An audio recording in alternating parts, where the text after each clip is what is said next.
The red and blue lights didn't just flash. They bled across the surface of the lake, staining the morning mist like war paint.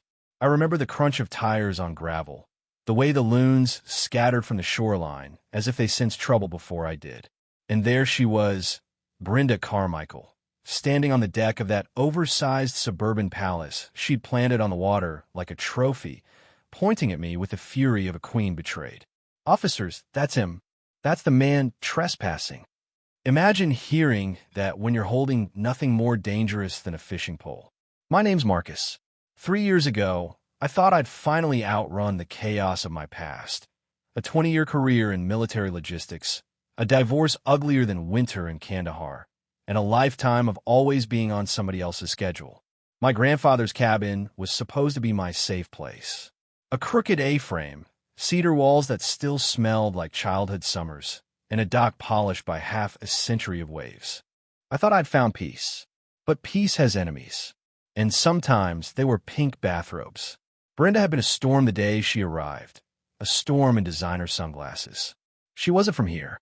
You could tell from the way she talked about property values like they were commandments, and the way her eyes skimmed past people as if they were background noise in her own personal movie. She bought the gaudiest house on Lake Serenity, then decided the rest of us had to play by rules she invented. Only problem? There wasn't an HOA here. Never had been. That morning with the cops, I almost laughed at the absurdity of it. Trespassing, on land my family had owned since before Brenda was even born. I could have been cuffed if I hadn't pulled out the deed I kept in a fireproof box, a habit drilled into me by both the Army and my grandfather's stubborn streak. The officers shifted uncomfortably, realizing they'd been summoned into a circus. But Brenda? She didn't even blink. Her kind never does. See, some neighbors baked pies to introduce themselves. Brenda introduced herself with threats. My first conversation with her happened on a glassy dawn when she drifted her pontoon boat toward my dock like a cruise ship invading a quiet harbor. "I'm here on official business," she'd said, smile stretched thin over cold teeth. Then she waved a manila folder like it was holy scripture. The Lake Serenity Homeowners Association has voted on new community standards. I remember setting down my coffee so hard it rattled the boards. "What association?" Her mask cracked for just a second, long enough for me to see the contempt underneath. "The one protecting us from declining influences." She glanced at my boat, at the tackle boxes, at the fishing rods my grandfather had carved by hand. She didn't see heritage. She saw clutter. "Lady," I told her, "this place was here before you were, and it'll be here long after. There's no covenant on this land. And there won't be." That's when she leaned in, her voice colder than lake ice in January. "We'll see about that, soldier boy." I should have recognized it then. The first shot fired in what would become a war. In the Army, we used to say that enemies don't always come charging. Sometimes they creep, probing your defenses, looking for weaknesses. Brenda crept through paperwork, through fake violation notices taped to my door like tickets from hell, through whispers to county officials, through late-night phone calls meant to intimidate, and now, through police officers standing awkwardly on my porch, caught between law and lunacy. I looked at Brenda that morning, her silhouette framed by the sunrise, and I knew this wasn't a misunderstanding. It wasn't a quirky neighbor spat. It was a siege. And the irony? She had no idea she was trying to conquer land I had more claim to than anyone else alive. She had no idea who I was or what I'd survived to make it here. The cop's radio crackled. A loon cried across the water. Brenda's smile tightened as if she'd already won. But I've seen real battles. And this pink bathrobe tyranny wasn't going to break me. When the cops finally left that morning, shaking their heads, half apologetic, I sat back on my porch with a fresh cup of coffee, trying to calm the storm in my chest. The lake should have been quiet, a mirror of dawn and pine, but all I could hear was the echo of Brenda's voice, that smug certainty that she could bend this place to her will. It rattled me more than I let on, because peace, once you've lost it, feels fragile. And I'd spent years searching for it. People like Brenda don't just want control, they need it. And if you don't give them the obedience they expect, they escalate. That's the lesson 20 years in uniform had branded into me. Never underestimate a small tyrant with a taste of power. 3 days later, proof arrived taped to my front door. The envelope was thick, printed on heavy paper with an official-looking seal, like something straight out of a courthouse. Inside was a violation notice, accusing me of failing to meet dock aesthetic standards and threatening fines of $500 if I didn't comply within 30 days. I laughed at first, out loud, because the language was absurd, half legal jargon, half middle school theater. But the laugh didn't last long. See, I wasn't worried about me. I was worried about the neighbors. Folks on this lake weren't lawyers. Some were retired. Some were young families barely keeping up with mortgages. To them, this kind of letter would look terrifying. And that was the real danger. Not Brenda's paper. It was the fear she was selling with it. That night, sitting at the edge of the dock, I remembered something my grandfather once told me while teaching me how to tie a fishing line. Marcus, a bully doesn't just push you. They test everyone around to see who'll let them. Stand firm, and you give others permission to stand too. It stuck with me, which is why, the next morning, I drove into town and pulled records at the county courthouse. A habit from my logistics days. You don't just respond to threats, you study them. The courthouse smelled like mildew and bureaucracy, and the clerk, a silver-haired woman named Dolores, eyed me like she'd already seen 10 men walk in with HOA complaints that month.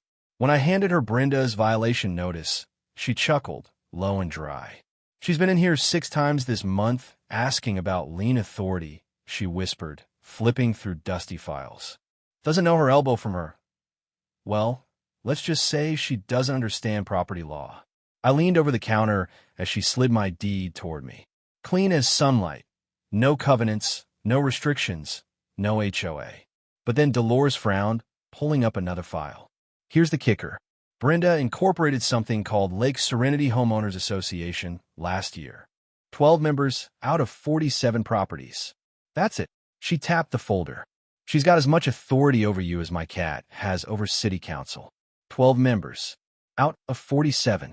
And yet, she was parading around as queen of the lake. That's when the fear turned into something sharper, resolve. Because if she was willing to lie on paper, what else was she willing to do? By week's end, whispers started spreading. Brenda had confronted an elderly widow about her bird feeder. She told a young couple their mailbox violated community standards. Every story carried the same thread. Threats, intimidation, the smell of gasoline disguised as perfume. And here's the thing about small towns. Word spreads faster than wildfire in dry brush.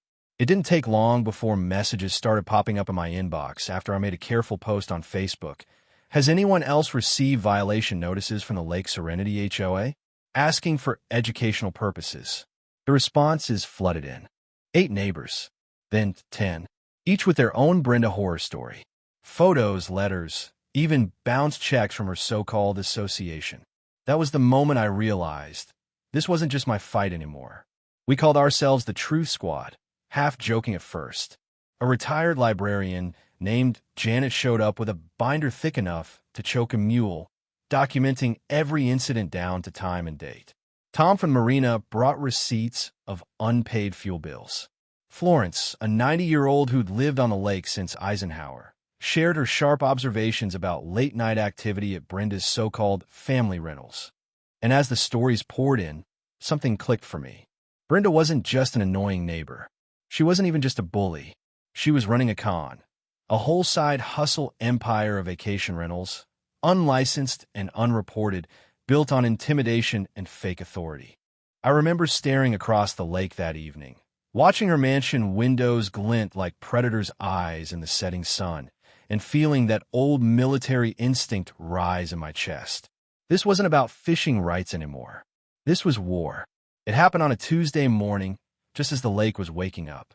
The water was glassy, loons cutting lazy arcs overhead, and I was halfway through that sacred first sip of coffee when I heard it. The crunch of tires on gravel again. 2 cruisers. Blue lights flickering across the cabin walls. I swear, for half a second, my stomach clenched the same way it used to overseas when convoys got ambushed. Instinct told me, brace yourself. The officers walked up, stiff and uncomfortable, and I knew before they even spoke that Brenda had made her next move. Mr. Marcus, the older sergeant said, eyes weary. We've received reports of trespassing and verbal threats toward a female resident. I laughed, but it came out hollow, because that was the moment I understood this wasn't harassment anymore. This was escalation. I invited them inside, poured real coffee, none of that government sludge, and laid out my arsenal: property deeds, timestamps, security footage. Months of quiet documentation stacked like ammunition. When they watched the footage Brenda had described as threatening behavior, what did they see? Me helping Florence, the 90-year-old widow, load groceries into her car. The sergeant rubbed his temples like he'd just realized he was being used as Brenda's private army. Sir, he said, lowering his voice, between you and me, this doesn't pass the smell test. But here's where the twist hit me. Not from the police. From a phone call that buzzed while they were still sitting at my kitchen table. Dave Morrison, a private investigator I'd hired on a hunch, had finished digging, and what he found cracked the story wide open. Marcus, he said, voice grim but almost amused, your neighbor owes 47 grand in unpaid HOA fees from her previous community. Zuit. Lost. Evicted. She's been running the same intimidation playbook everywhere she's lived. But that was just the appetizer. Dave kept going. Credit card debt, unpaid contractors, bounce checks all over town. And then the kicker, Brenda's shiny vacation rental operation? Illegal. No licenses. 3 zoning ordinances violated. A business built on smoke and mirrors. I set the phone down, heart pounding. It explained so much. The desperation in her eyes, the constant pressure, the way she lashed out at anyone who didn't fold. She wasn't a queen.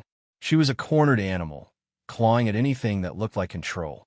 Still, nothing could have prepared me for what Arthur, my grandfather's old lawyer, uncovered later that week. I'd gone into his office expecting more advice about documentation and restraint. Instead, he spread papers across his desk like a magician revealing a trick. Marcus, he said, tapping the documents, there's something your grandfather set up in the late 80s. A property trust. You don't just own the cabin. You hold majority interest in 4 lakefront properties. I blinked. 4. He nodded, sliding one lease toward me, including the mansion currently occupied by Brenda Carmichael. For a moment, the room tilted. All the months of harassment, the threats, the fake notices, the police calls, she'd been trying to drive out her own landlord. I couldn't breathe. It was absurd, almost comical. A cruel joke from the universe. The woman terrorizing me had been paying rent into an account I didn't even know existed. Every intimidation tactic, every threat, every smug smile from her porch, financed by money that ended up in my pocket. I leaned back, stunned, and then something shifted in me. Because this wasn't just poetic irony. It was power. Arthur's voice cut through my thoughts. You could evict her tomorrow. 14 lease violations, 2 months behind on rent. You hold every card. But eviction felt too easy, too small. My grandfather always said true strength isn't about swinging the hammer. It's about knowing when to set it down. I walked out of Arthur's office into the afternoon sun, the town's main street buzzing with life, and felt it for the first time since this war began. The balance had tilted. Brenda thought she was untouchable. She thought fear would keep us scattered. But the truth was finally on my side. And soon, so would the community. Across the lake, her mansion windows still gleamed like a predator's eyes in the sunset. But I didn't just see a predator anymore. I saw prey. And for the first time, I smiled. The lake had always been a mirror, calm, steady, honest. But now, every time I looked at it, I felt the tension rippling beneath the surface, like the whole shoreline was holding its breath. Knowing I was Brenda's landlord should have been liberating. It should have ended the war right there.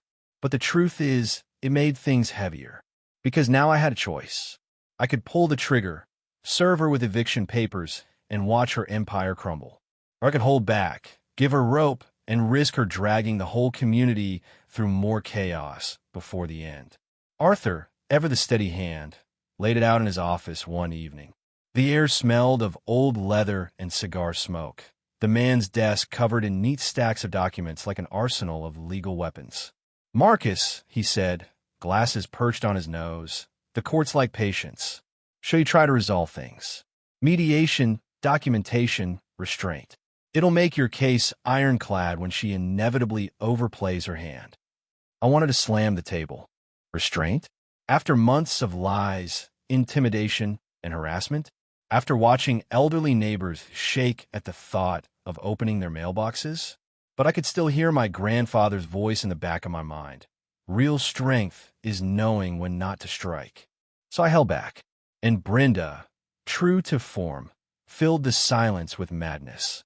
First came the sabotage. One night, my security cameras caught her handyman creeping along my dock at 2 in the morning. By sunrise, my fishing boat sat half sunk, waterlogged and ruined, the drain plug removed with surgical precision. Thousands of dollars in damage, gear and memories gone in a single act of spite. Rodriguez, the sheriff's deputy, shook his head when I showed him the footage. This isn't neighborly harassment anymore. This is felony property damage. His voice carried a weight I hadn't heard before. Even law enforcement had grown tired of being pawns in her game. But the worst part wasn't the boat. It was the fear that settled in my neighbor's eyes. Florence stopped going out alone. The young couple down the way talked about selling.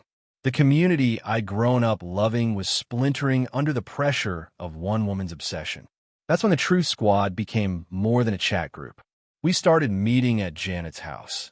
Her living room transformed into a war room of maps, binders, receipts, and photos. Janet took minutes like it was Congress. Tom and Marina swore under his breath as he tallied up the unpaid bills Brenda owed him. Even Florence brought her stories, sharp as nails, about Brenda's late-night shouting matches on the phone. I looked around that room, at these ordinary people forced into extraordinary circumstances, and I realized something. This wasn't about me anymore. This wasn't about a cabin, or a dock, or even a landlord-tenant feud. It was about dignity. If Brenda could scare us into silence, what stopped the next Brenda from moving in? What stopped any bully from turning peace into a battlefield? That night, I sat alone on my porch, the lake silver in the moonlight, and felt the old conflict gnawing at me. In the Army, when you've got an enemy cornered, you finish it. You neutralize the threat. But civilian life, it's messy, eh? More fragile. If I pushed too hard, I risked becoming the very tyrant I was fighting against. Still, fate has a way of making choices for you. A week later, Brenda snapped. She barged into the grocery store mid-afternoon, shrieking at the cashier about systematic harassment and accusing the store of inflating prices just to punish her. Customers whipped out phones, recording as she paced the aisles like a caged animal, filming strangers and demanding witnesses to her persecution. The video spread like wildfire. By nightfall, half the county had seen Brenda's meltdown, and the comments were brutal. Lake Lunatic. Why he there? The nickname stuck, and for the first time, she looked small. But small animals bite hardest when cornered. 2 nights later, county officials confirmed she tried to slip cash to a zoning inspector. A pathetic bribe caught on a hidden recorder. Now, whispers of felony charges circled the lake. And still, I hesitated, because if she went down, she'd go down swinging. And people like Brenda, they didn't care who they dragged with them. I leaned on the railing of my porch, gripping the wood so tight my knuckles went white, and felt the full weight of it. My peace, my neighbor's safety, the future of the lake, it all balanced on what I do next. Across the water, her mansion glowed with gaudy lights, a fortress built on arrogance. And for the first time, I realized the climax wasn't going to be private. It was going to be public. A showdown. One way or another, this war was going to end in front of everyone. The high school gymnasium wasn't built for this kind of electricity. It was supposed to host basketball games and PTA meetings, not the collapse of an empire. Yet that night, every folding chair was filled, every set of bleachers sagged under the weight of 300 neighbors, reporters, and officials. The air smelled like popcorn, sweat, and something sharper, anticipation. They called it a town council meeting, but everyone knew what it really was, a trial without robes. Brenda arrived fashionably late, of course.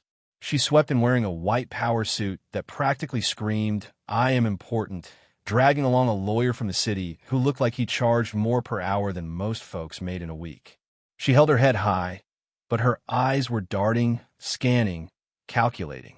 I felt strangely calm as I walked to the podium, manila folder in hand.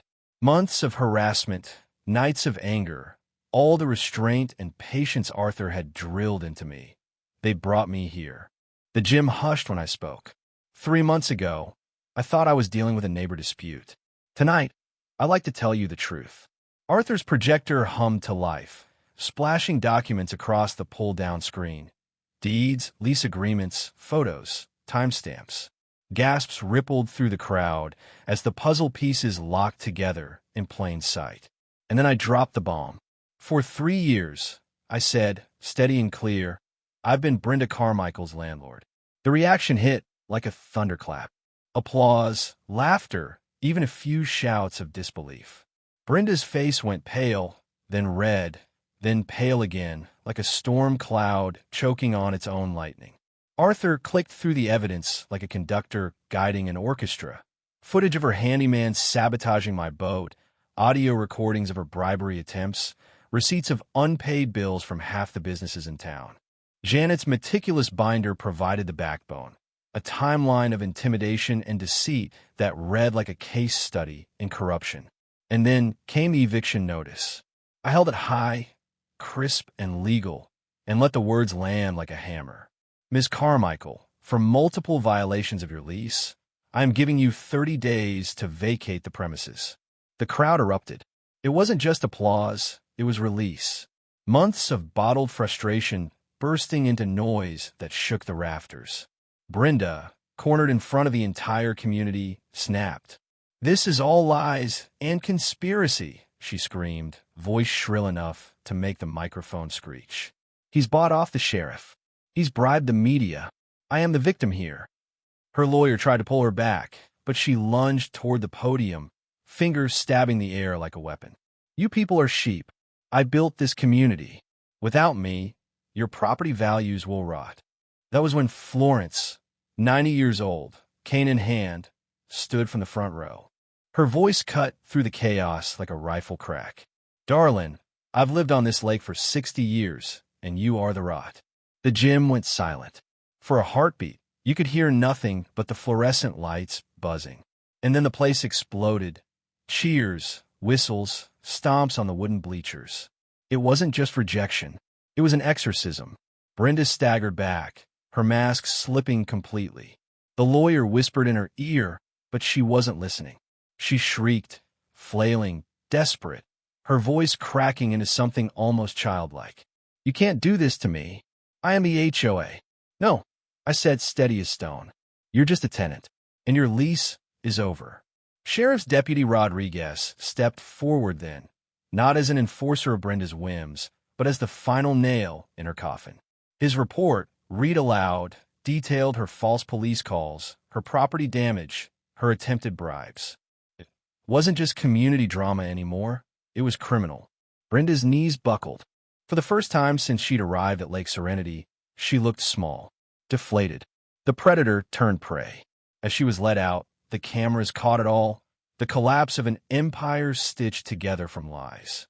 Her lawyer shuffled beside her, face grim, as though he knew he'd backed the wrong horse. The crowd didn't cheer as she left. They didn't need to. The silence said it all. Her reign was finished. I stood there, manila folders still warm in my hands, and felt something I hadn't felt since my army days, the weight of a battle won. Not through rage, not through violence, but through patience, unity, and truth. The lake outside was waiting, calm and silver under the moonlight. And for the first time in months, I believed it could be serene again. Britta was gone within 2 weeks. The moving truck came at dawn, headlights sweeping across the lake like a retreating army. Neighbors stood at their porches, coffee mugs in hand, silent witnesses as the Queen of Chaos packed her empire into cardboard and plastic bins. She didn't wave. She didn't look back. By evening, her mansion sat hollow, its windows dark for the first time in months. The lake seemed to exhale. Even the loons called differently that night, their voices lighter, as if the water itself felt unshackled. But endings aren't just about who leaves, they're about who remains. The Truth Squad didn't dissolve after Brenda's fall. It became something else. Janet's binders transformed into community records, the first draft of what we started calling the Lake Serenity Advisory Committee. Tom fixed my boat at cost, refusing to take more than a handshake and a six-pack. Florence, never one to miss a chance at legacy, insisted we host monthly potlucks so nobody forgets how we stood up together. And maybe that was the real victory. Not that we'd beaten Brenda, but that she'd forced us to remember what community actually meant. I wasn't the same man either. Before all this, I thought I'd retired from battles, that I could slip into obscurity, fish at dawn, and let the world go on spinning without me. But life has a way of drafting you, whether you're ready or not. One night, months after her departure, I sat on the dock with Janet beside me, librarian turned archivist, binder warrior, and now something more personal. We watched the sunset melt into the lake, the sky bleeding gold and violet. She reached for my hand, fingers soft but sure. "You know," she said, "your grandfather would have been proud." I didn't answer right away. I thought about him, his stubborn laugh, his calloused hands, the way he'd told me this lake would teach me more than the army ever could if I just listened. Maybe he was right, because Lake Serenity had shown me something war never did, that sometimes the bravest act isn't charging forward. It's standing still, refusing to bend when someone tries to break you. Word of Brenda's downfall spread farther than I expected. Articles popped up online. Small town defeats, fake HOA tyrant. Podcasts wanted interviews. I even got invited to speak at a property rights forum, which felt surreal for a man who once just wanted to be left alone with a fishing pole. But the truth is, it wasn't my story. It belonged to every widow who refused to pay a fake fine, every young family who said no to intimidation, every neighbor who decided silence wasn't survival. And that's what I told them. Now, every spring, we host a fundraiser, the Lake Serenity Fish Fry. Bluegrass music under string lights, fried walleye on paper plates, and kids chasing each other along the shoreline. We raise money for scholarships, not lawsuits. We tell Brenda stories like they're campfire legends, half cautionary tale, half comedy. Florence still reenacts her famous grocery store line, cane in hand, and the crowd roars every time. Sometimes, in the middle of it all, I catch myself laughing with people I once only waved at from the dock. And I think, maybe chaos has its uses. Maybe it took a storm to show us how strong the shoreline really was. As for Brenda, last I heard, she tried the same game in Florida. It ended in probation, community service, and a local newspaper headline that made her sound more punchline than villain. I don't hate her. Truth is, I almost pity her. People who live off fear forget how to live off anything else. But I don't waste time thinking about her anymore. These days, mornings are quieter again. The lake smells like pine and possibility. I rise with the loons, pour my coffee, and sit on the same weathered dock boards my grandfather built. Sometimes Janet joins me, book in hand, her presence steady as the water. Sometimes I'm alone, letting the silence fill the cracks war and divorce once left in me. And I realize something I couldn't see before. Brenda didn't just test my patience or my property rights. She tested my belief in people. And the people won. The last light of day slips across the water, painting everything in fire and reflection. I breathe deep, tasting freedom in the air, and I finally understand what my grandfather meant. Sometimes standing up for yourself isn't about fighting back. Sometimes it's about standing still long enough for others to stand with you. The lake is calm again, and so am I.